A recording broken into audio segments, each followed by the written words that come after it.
Bawat araw, tayo'y humaharap sa mga nangyayari sa lipunan.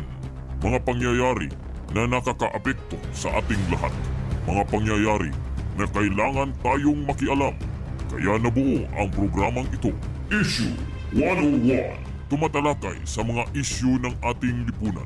Mga issue na dapat nating pakialaman. Mga issue na may malaking kaugnayan sa ating kapaligiran. At mga issue na may kaugnayan sa ating gobyerno. Issue 101.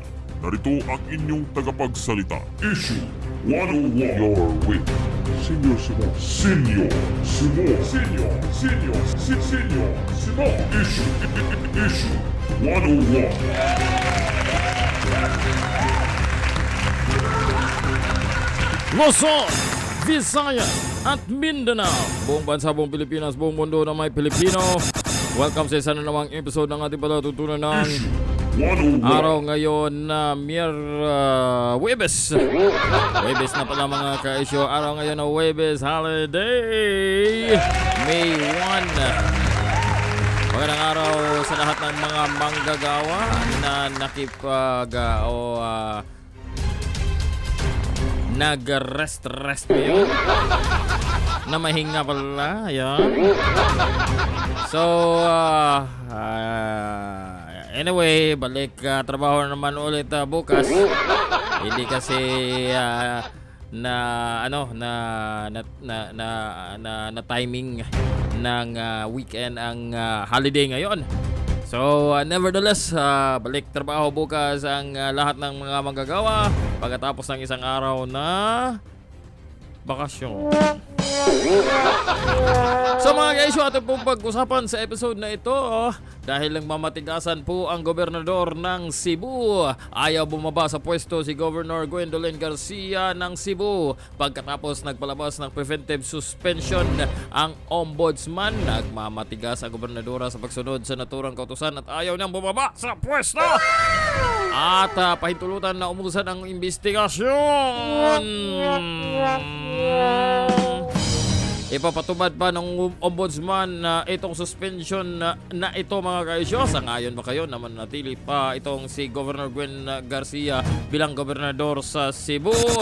Yan ang ating pag-usapan dito sa ating episode ngayon. Pero bago po natin umpisahan ang ating talakayan, huwag po kalimutan na mag-like sa video na ito. I-click niyo po ang subscribe button na notification bell sana all para kayo ay mapapalahanan kung sakaling tayo may live stream katulad dito. At huwag po din yung kalimutan i-follow niyo po at like ang ating social media accounts like Facebook, TikTok, ang ating X at ang ating Instagram.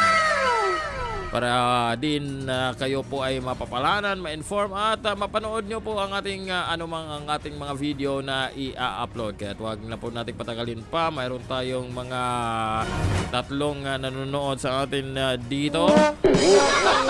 Welcome sa inyong lahat. Pwede po kayo mag-isali sa ating talakayan sa pamamagitan po ng chat box dyan live. At kung kayo ay replay na nanonood sa atin, pwede pa din pwede pa din kayong magpahayag sa pamamagitan ng comment box.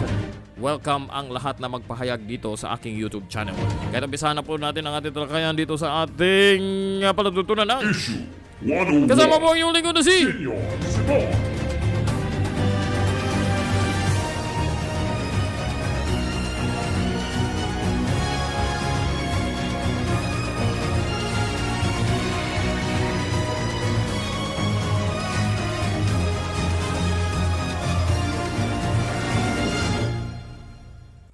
Alright mga ka-issue, welcome back dito sa Issue 101 kung saan atin pong tatalakayin. So flashback muna tayo mga ka-issue dahil kahapon atin po itong pinag-usapan na kung saan pinatawan ng suspension itong si Governor Gwendolyn Garcia ng Cebu ng 6 na buwan. Okay, so ito po ang ginamit natin kahapon mga ka-issue galing sa Philstar Global kung saan ayon sa pamagat ng balitang ito, Ombudsman suspends Cebu's Garcia for 6 months. Dahil mga ka-issue, nagsalita si Governor Gwendolyn Garcia. Sabi niya kasi mga kaesyo, ayaw niyang bumaba. Pero dito muna tayo mga kaesyo, balikan natin itong kanyang sagot kung bakit ayaw niyang patulan, ayaw niyang sundin ang utos ng ombudsman na bumaba siya sa pwesto. Bumaba siya muna sa pwesto, hindi naman ito panghabang buhay na utos. Bumaba muna siya sa pwesto para ano ba tawag dito? Makapagsagawa ng imbestigasyon itong Office of the Ombudsman. So ayon sa kanyang tugon, ayon sa kanyang sagot mga kaesyo, ito ang sabi ni Governor Gwen Garcia, official statement of Governor Gwendolyn Garcia of the Preventive Suspension Order. Sabi niya dito, the complainant, take note po sa dalawa, ito po ay ating pinag-usapan doon sa nakalipas nakaraan natin na episode, na kung saan parang pinupuntirya niya na ang rason kung bakit mayroong ganitong suspension laban sa kanya mga kaesyo ay dahil sa Duterte. Dahil sa mga Duterte o sa mga supporter ng mga Duterte. Number 1, the complainant is Moises Garcia de Parini, the founder of the Duterte Riders team, and is openly affiliated with partisan political groups. Sinabi na po natin doon sa nakalipas nating episode na hindi ba pwede na kahit ang isang tao ay isang partisan political groups ay magsampa ng reklamo doon sa ombudsman. Number 2, the suspension order was issued by Ombudsman Samuel Martires, a known Duterte appointee. Sa dalawang item dito mga kaesyo, makapag-assume tayo na ang gustong iparating nitong suspended or preventive suspended na inisyo ng ombudsman laban nitong si Governor Gwendolyn Garcia mga kaesyo, parang pinunterya niya na dahil sa mga Duterte kaya't siya ay pinatawan nitong suspension na ito. But natin, by the way, this is like a part 2 of this discussion mga kaesyo, because sa kadailanan na nagpalabas ng statement ang Office of the Ombudsman mismo mga kaesyo tungkol dito sa anong tawag nito?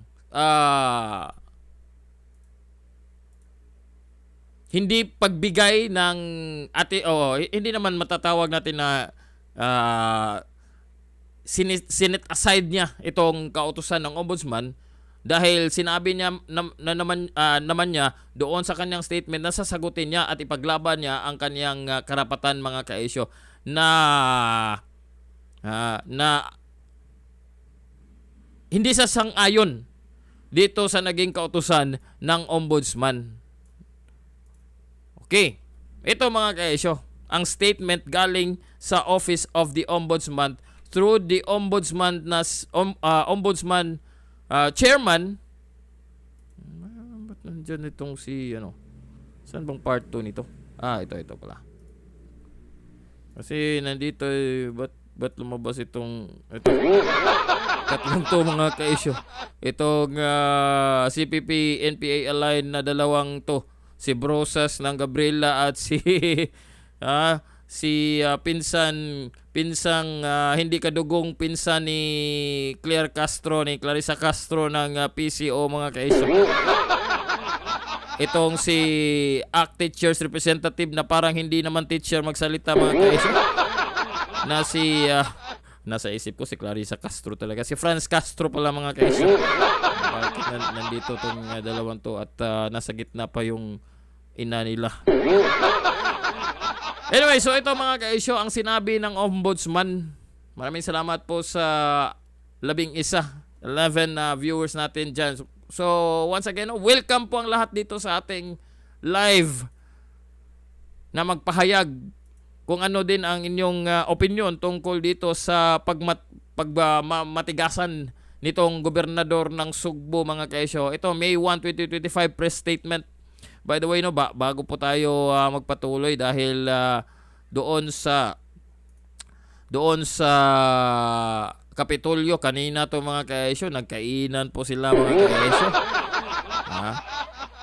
Kanila pong tinikman ang 20 pesos na klase ng bigas mga kaesyo na ipamudmod doon sa mga napiling beneficiary mga kaesyo para sa 20 pesos na discounted price mga kaesyo ng bigas dito sa Visayas area. So ito po ang nangyari kanina, no? Tinikman nila at sabi pa nila mga kaesyo ay masarap daw ang ulam nila, barbecue bang baboy. No, nagkainan ang sarap-sarap. Sarap-sarap mga kaesyo. Balik tayo dito, no? The public declaration ayon ni Ombudsman Samuel Martires, the public declaration of suspended Cebu Governor Gwendolyn Garcia that she will remain in office notwithstanding the valid suspension order issued by the Office of the Ombudsman that was implemented and served upon her did not come to us as a surprise. So hindi daw nabigla ang Office of the Ombudsman itong pagmatigasan na hindi siya bababa sa kanyang pwesto. Sabi niya dito mga kaesyo, sa Ombudsman order. It's always good to keep our cards close to our chest. Di man ni card pero kanina lang usa akong. So we will not telegraph our moves. What should be very clear today is we are writing to Secretary Remulla and I am not stepping down. Okay. ayaw niyang bumaba mga kaesyo. So akong mga kaigsuonang Sugboanon, nagmagahi kining gobernador sa Sugbo nga si Governor Gwendolyn Garcia, di gusto niya ipatuman ang mando sa Office of the Ombudsman diin ang atong batakang balaod naghatag og katungod niining maong opisinaha, niining maong ahensyaha para ipatuman kung unsa man ang gikinahanglan haron masayran kung nakasala bagyod kining gobernadora.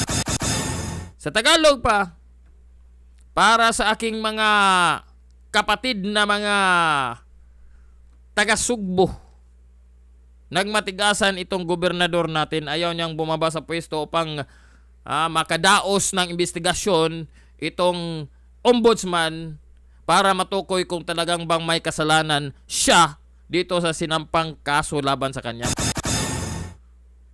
Ayon sa Ombudsman, this is not the first time Governor Garcia has defied the rule of law, particularly the lawful order and decision of the Office of the Ombudsman.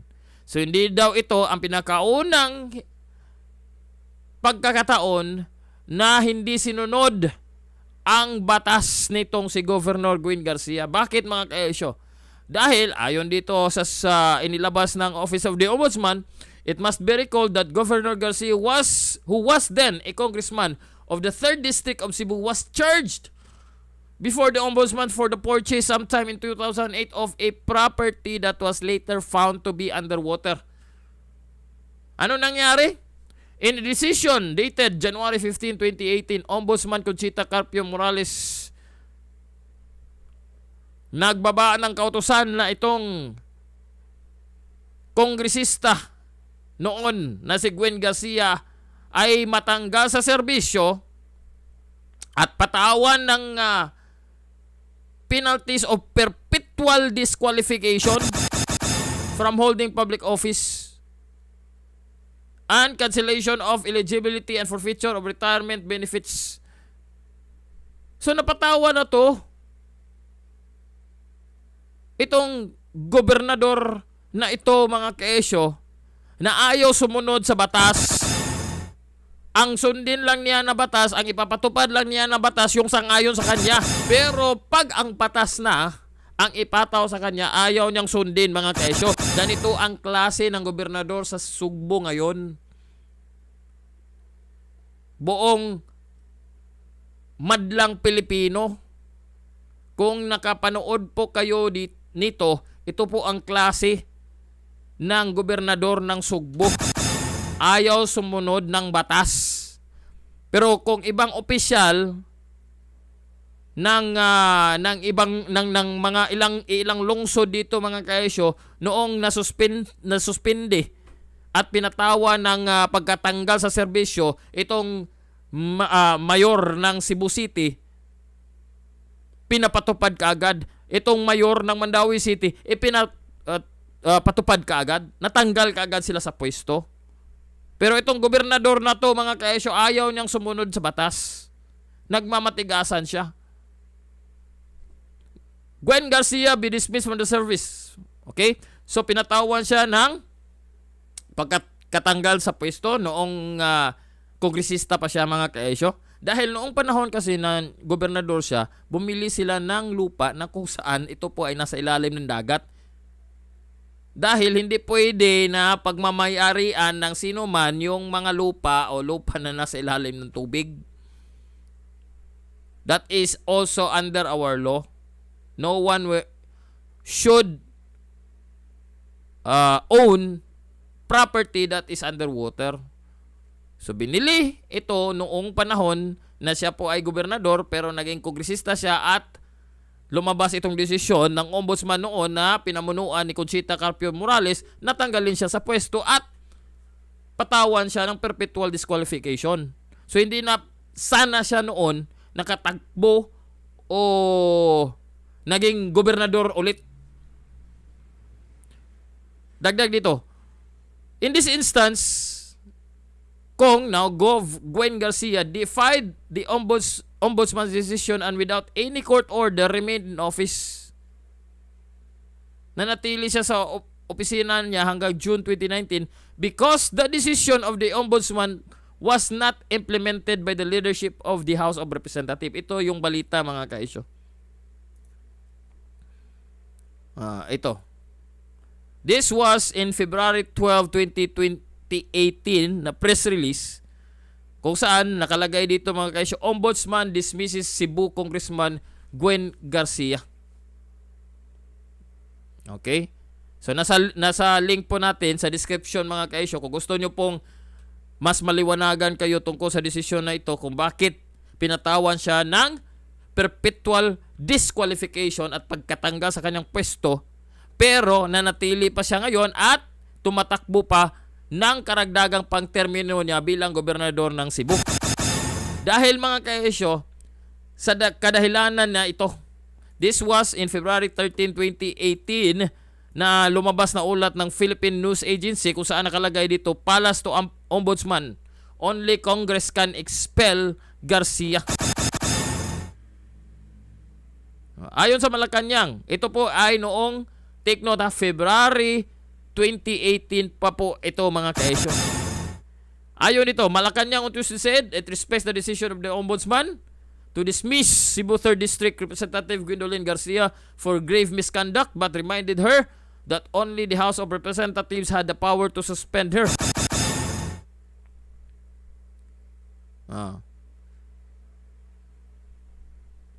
2018. So sa panahon na ito ni Pangulong Duterte. Dahil dito, Presidential Spokesperson Harry Roque. She cannot arrogate this power of Congress. Roque, a former congressman himself, pointed out that only the House of Representatives convened in plenary and by a 2/3 vote can expel Garcia from its roles. So nangyari pa po pala ito nung panahon ng dating Pangulo. In which, sa panahong yon mga kaesyo, ay alay pa siya ni dating Pangulong Duterte. Kahit dinipinsahan siya. Ngayon, talagang matalino itong gobernador ng Cebu. Hindi lang matalino, parang siya mga kaesyo. Marunong siya kung sino ang kanyang magiging kalyado. Doon siya sa malakas, doon siya sa makapangyarihan. Dahil mga kaisyo, mamaya ipapakita ko sa inyo kung mag-align kasi siya sa kung sino man ang may kapangyarihan. Sa panahong ito, mga Duterte, ngayon, sa mga Marcos naman, nakikipag-alayon siya. Ganito talaga katalino itong gobernador ng Cebu para hindi siya madaling matanggal sa kanyang pwesto, mga kaisyo. Balik tayo doon, mga kaisyo, sa... Saan ba yun? Dito. What puzzles us is, however, is the conflicting posture of Governor Garcia in her statements. Dahil, mga kaisyo, ang sinabi kasi ni Governor Gwendolyn Garcia dito, sa item number 3, the suspension is illegal as it violates Section 261X of the Omnibus Election Code, which, ito mga kaisyo, nag-cite siya nitong paragraph X ng Section 261 of the Omnibus Election Code. Sabi niya dito, any public official who suspends any elective provincial, city, municipal, or barangay officer without prior approval of the commission shall be guilty of an election offense. So, ibig sabihin daw dito, mga kaisyo, sa sinite niya na bahagi ng batas sa Omnibus Election Code, Section 261, paragraph X, na kung sino man daw na public official, take note, public official, na magpataw ng suspension sa sino mang elective provincial, city, municipal, or barangay officer na walang pahintulot ng komisyon o itong Commission on Election, mga kaisyo, ay guilty ng election offense. Pero, mga kaisyo, hindi niya ipinakita ng buo ang laman ng paragraph X, Section 261 ng Omnibus Election Code. Ano ba ang buong laman nito, mga kaisyo? Ito ay ang Omnibus Election Code, mga kaisyo. Now, take note, bago po tayo magpatuloy, tandaan po natin na ang Office of the Ombudsman is a constitutional body. Anong ibig sabihin ng constitutional body, mga kaisyo? Ito po ay isang independent body, mga kaisyo. Hindi ito under the office of the President. Hindi ito under the office of the House Speaker or the Congress or the Senate or the Judiciary. This is an independent government body or agency, mga kaisyo.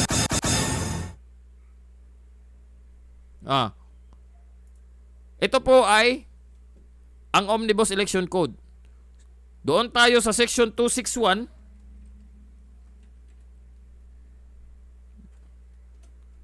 Sabi ng Section 261, mga kaisyo, under Article 22 or XXII, election offenses, dito tayo sa bahagi ng paragraph X. Sa paragraph X, mga kaisyo, dito, ang kinote ni Governor Gwendolyn Garcia, mga kaisyo, is only a portion of paragraph X, not the entire paragraph X, mga kaisyo. So, ipakita ko sa inyo ang kanyang kinote o kanyang sinite na bahagi. So, sabi niya dito, balikan natin, mga kaisyo, ha, balikan natin. Sabi niya, any public official who suspends any elective provincial, city, municipal, or barangay officer without prior approval of the commission shall be guilty of an election offense. May dagdag pa siya dito. Hindi ito nakalagay sa batas. This applies during the official election period, which for the May 2025 election runs from January 12 to June 11, 2025. That is according to Comelec Resolution number 10902. Ito ang buo, mga kaisyo, ha? Ikumpara po ninyo ang buo. Sabi dito, suspension of elective provincial, city, municipal, or barangay officer. The provisions of law to the contrary notwithstanding during the election period, dito siya nagsimula, any public official, Okay? Who suspends without prior approval of the commission any elective provincial, city, municipal, or barangay officer unless said suspension will be, take note ha, unless, may dagdag dyan mga kaisyo, unless, maliban lang kung ang naturang suspensyon ay para sa pagpapatupad ng Anti-Graft and Corrupt Practices Act. Maliban in relation to the suspension and removal of elective officials, in which case the provisions of this section shall be inapplicable. Hindi ito pwedeng ipapatupad. Take note also na nagsabi dito, any public official. Tanong, public official ba ang Office of the Ombudsman? Public official ba ang Office of the Ombudsman? May makakasagot ba dito? Sige nga, sa mga nanonood dito, tanong ko sa inyo. Balikan natin mga kaisya, itong sinabi ni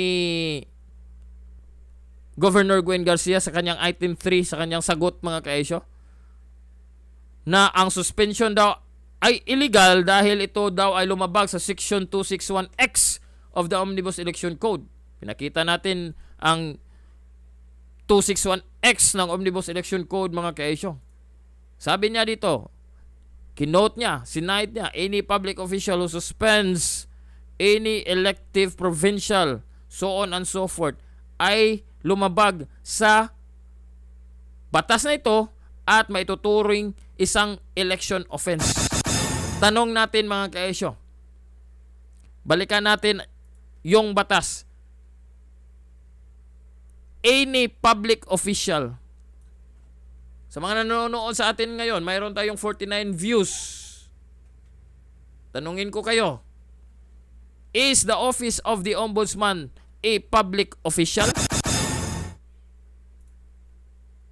It might be a public office, but it is not a public official. Take note, only public official is mentioned here mga kaisyo.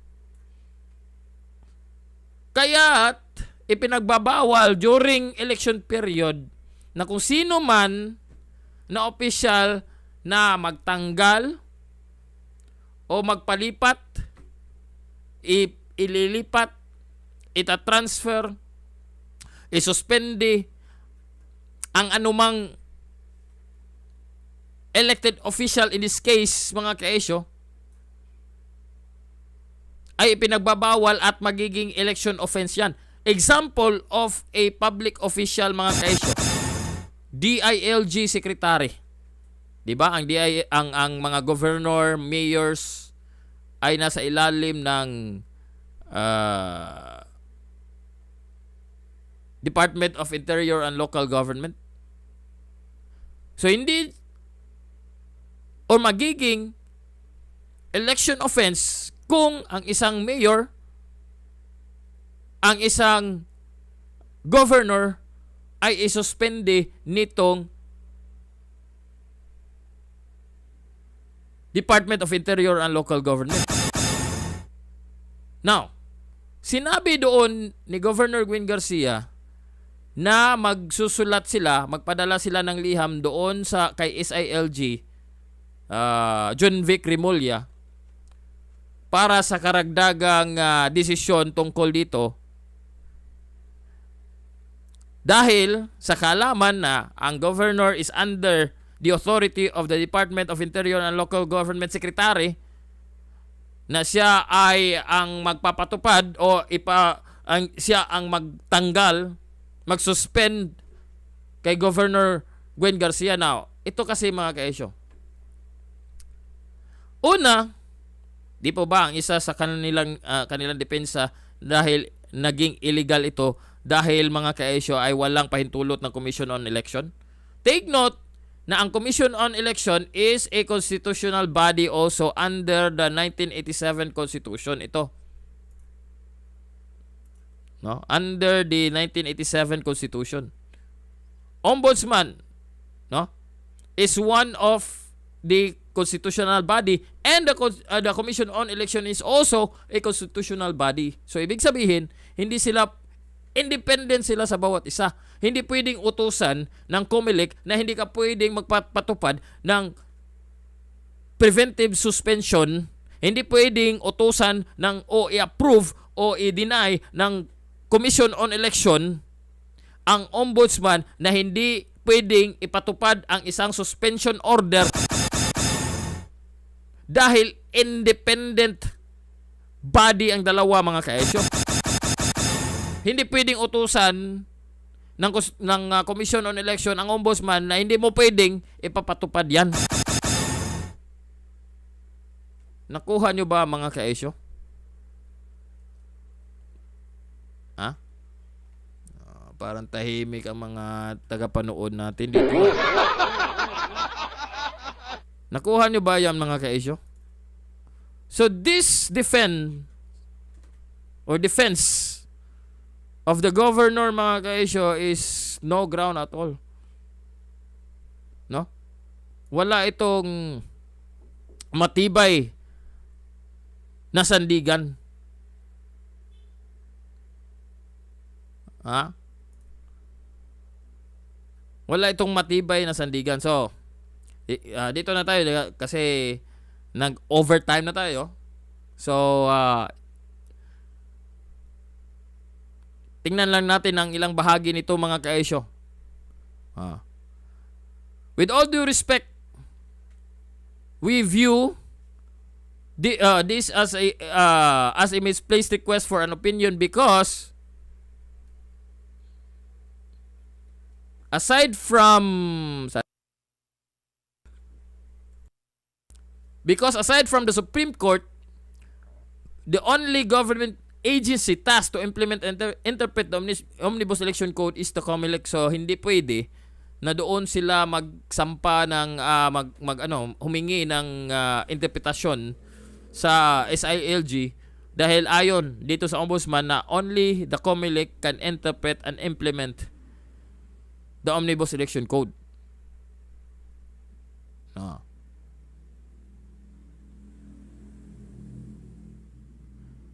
Dito tayo sa last paragraph. We realized, however, that our decisions and orders were not immediately served and implemented. Worse, it resulted in the leakage of our orders and decisions, thus giving the respondent the opportunity to seek for an injunctive relief before the courts. Hence, the Ombudsman decided to put a stop to this practice. We'd like to assure the Governor that due process was observed in the issuance of the preventive suspension order. For her guidance, a preventive suspension order is issued before the start of the investigation. So ito po ang kinote ng Ombudsman. The requirement of Section 24 of RA Republic Act 6770 o itong Ombudsman Act of 1989 strictly followed. Thus, the Ombudsman or the deputies can preventively suspend an officer or employee under their authority pending an investigation. So ito ang pinagbabasihan ng Ombudsman, mga kaisyo.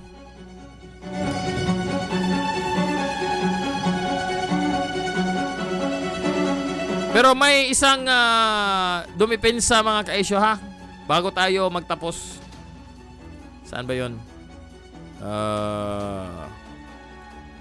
Ito pala. Nagpalabas kasi ng statement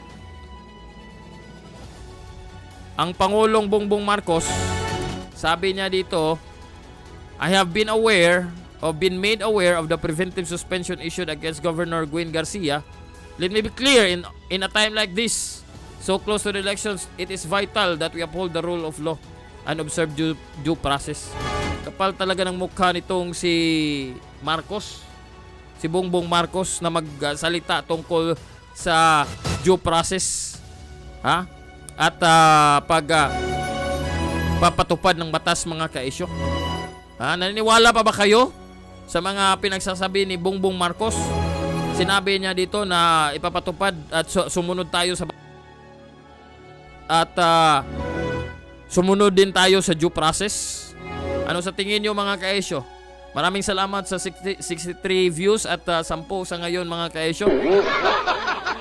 Sabi kong na nga ba, mas mabuti na kaunti lang ang manonood sa atin dito para hindi po tayo susundan o tiktikan ng pamahalaan, lalo na kung magsasalita tayo, maglalahad ng ating opinion dahil ang vindictive kasi ang pamahalaan ni Bongbong Marcos. So, yan, naniwala pa ba kayo dito sa sinasabi ni Bongbong Marcos mga kaesyo? Ayaw ko siyang patawaging pangulo. Dahil ewan ko kung ano nang ginagawa niya sa ating bayan mga kaesyo, ating bansa. Sabi niya dito, let me be clear, in a time like this so close to the election, it is vital that we uphold the rule of law and observe due process. Bakit Pangulong Bongbong Marcos? Ayaw ko na kita tawaging pangulo. Sinunod mo ba ang due process noong ipinahuli mo, ipinakidnap mo ang dating Pangulo at pinatapon mo doon sa deheg? Tatanungin kita. Uphold the rule of law and observe due process. Did you uphold the rule of law and observe due process doon sa karapatan ng dating Pangulong Duterte bago mo siya pinakidnap at pinatapon doon sa deheg? Pangulong Bongbong Marcos? Issue 101. Bongbong Marcos na lang? Issue 101. Hanggang dyan lang po tayo mga kaesyo. Walang nagpahayag dito. So, nevertheless, at least mayroong nanonood sa atin dito. Kung hindi ka pa po nakapag-subscribe, please isubscribe nyo po ang ating YouTube channel at ang ating Facebook at ang lahat nating social media account para magpapatuloy po tayo magpahayag dito sa social media at sa internet mga kaesyo. So hanggang sa muli, ito po ang inyong lingkod na si Senior Simon. Mayroon pa tayong kasunod na live stream mamaya mga kaesyo. Pag-usapan natin ang yung mataas na rating daw ng House Speaker at ng Pangulo. Hanggang sa muli, ito po ang inyong lingkod na si Senior Simon. Pasamantala po muna tayo ng mamaalam sa palatuntunang Issue 101. tandaan, mas lamang ang may alam. Bye-bye!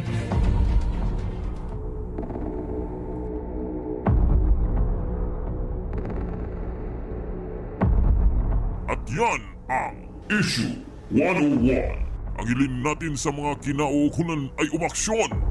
Hanggang sa susunod, maraming salamat sa inyong pagsubaybay.